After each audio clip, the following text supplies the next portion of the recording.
Hi, I'm Tom McCarthy. I'm here at the McLean Golf School at Doral Golf Resort and Spa, Doral, Florida, just outside of Miami, Florida. Come by and see us. Today I'd like to talk about some of the major power leaks that a lot of golfers experience with their golf swings. Mostly beginners, but there's even some more advanced players that'll demonstrate some of these power leaks, which means they're not getting the most out of their golf swings, out of their physical capabilities, out of their body style, their actual bodies or their actual swings. These things rob you of distance and they result in a lot of bad shots, thin shots, and scattered all over the place. So let me demonstrate a few. If you see these when you video yourself, or one of your buddies comments to you all the time out on the course that you're doing this, come on out, get a lesson, and maybe we can take care of those problems and you get yourself a better golf swing. One of the first things you'll see a lot of players do, because they're concentrating on that ball, where that thing is that on their backswing, they'll try and hold their hand still and basically drop their weight over to their left side. Okay, you'll see my knee bent very early in the swing and it bent towards the ball.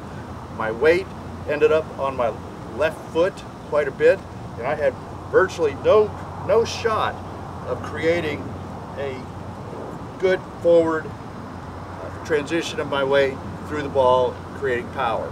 Essentially what that reverse pivot does to you is, once you've over here, your first body inclination is to try and right itself and move weight back over to the right side.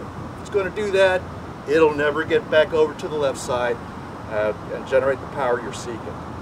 So if you're showing a big reverse pivot in your swing, dropping your knee towards the ball and keeping your weight almost entirely or 3/4 of the way on your left side in the backswing, you need some help. Another big power robber, and what happens is a lot of folks maybe get a lesson or two, or they see some things on TV, listen to the announcers, listen to the commentators, and they talk about transferring weight from the right side to the left side to the right side, and they talk about the knees and the hips, and they implement that, but incorrectly. The result is that they're sliding their hips left to the right, rather, back away from the target, away from the ball, and on the backswing, and then they're sliding too far towards the target on the downswing to make up for it. The knees basically do the same thing. They've created a very unstable surface that does not allow for an increase in the power and rotation of the swing at that point. It becomes more of a slide. Let me show you what that looks like, because if you are doing this, you don't want to be doing this. Take it from the back, proper stance to the ball. I'm sitting here. Now I'm going to transfer my weight and slide my knees. You can see where my knees both slid over to the right. You can see my right hip has moved 2, 3, 4, 5, 6 inches to the right on this backswing. And all my weight will be on my right side, but my knees won't be braced. I won't have a way to push off very well unless I slide back over to the left side. So what you're seeing is a big slide this way, and then somebody trying to get back, they'll slide that way and get way out ahead of the ball, and a lot of times they'll push it, they'll hit a shank because they can't bring the club face around, and it's really, or they hit a very low thin shot because the club handle is way ahead of the club head at impact. So that particular swing power leak is deadly. It looks kind of good because it feels like you're winding up and you're ready to, really going to crack that ball, but you're not creating the dynamic forces in the body between the lateral motion and the rotation that results in a lot of club head speed. It's misleading. Again, if you see that on yourself on a video, or your buddies are telling you that you're doing it, go get a lesson, see if you can address that problem. Some folks, because they like a nice smooth swing, they like to see folks like Bernie Els or some of the other players that are nice and smooth. They feel that they try and implement that with a big hip rotation. It's an easy feeling to take the club away because you're basically just taking it away with the body. Your hips are turned well more than a 45-degree angle, which is probably optimal, and they just kind of keep turning, and they lose the dynamic tension between a hip turn and a shoulder turn at that point. Coming back, it's really hard to get that all in sync and create a dynamically powerful golf swing. It sort of looks like this.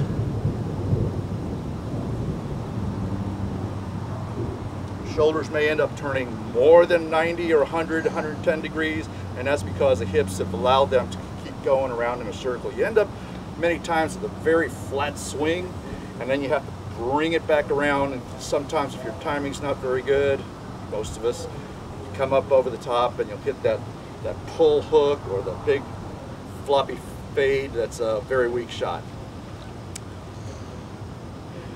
Another implementation problem from some of the things that folks say about keeping your left arm straight. Sometimes that freezes us. Freezes your athletic motion in a golf swing. You'll see people really keep that left arm straight, and on the backswing, they're done here. And then essentially they break their wrist, but they have not really allowed the shoulders and the arms to move within some boundaries, but they've restricted themselves with their arm being stuck here, and a lot of times they try and make up with it with the body, or they'll loosen up all of a sudden and the club's going all sorts of places. That frozen left arm will cause you a lot of problems and it'll rob you a lot of your golf distance and accuracy. The opposite of that, you got folks that want to extend the length of their golf swing. They hear that a lot. That's a good thing to get the maximum you can out of your body type and the club that you're using. But they'll implement that incorrectly or logically but incorrectly. Take a golf swing on the backswing, they'll take it back, but all of a sudden they're taking it back with their arms and trying to throw those arms so far to the right, they've lost all connection, all coordination between the club shaft and the body for the swing. Now coming down, they've got to reestablish that somehow, and that is real hard to do. You'll end up with the club behind you, bringing it back like this, and you'll be coming in very flat. You'll be stuck, your elbow will be way out here, and you'll come around with a very strange golf swing which won't do you any good. So that arm runoff, that super extension of the hands away from the body is unnecessary, and it really does not help your swing. There's another, generally beginners, maybe some older folks, folks that aren't very sure of what they're doing, so to speak, and trying out the golf swing, is that they'll swing essentially all with their arms. So they're just taking the club back with their arms, everything's collapsed, and everything's very close to the body. The left arm, you can see my elbow is broken almost at a 90-degree angle here where it should be much straighter, and everything is in tight towards the body. They have not maximized their body type and the club that they're using. They've decreased the distance that they could have had on that backswing with that collapsing both arms like that. You'll see that a lot in beginners. If you're doing that, get yourself some lessons. Another implementation problem that folks have when they hear things from announcers or get a golf tip about how to maximize some distance or hit a draw or something like that is the excessive rolling of the forearms, both on the backswing or on the through swing and downswing. You'll see a lot of folks basically think that they need to roll their arms, their forearms, one over the other. You'll see that my left forearm is higher than my right. That opens up that club face and brings that club shaft way behind me. There's no way I can get that thing back in and closed in time from there. The other portion of that should be able to get that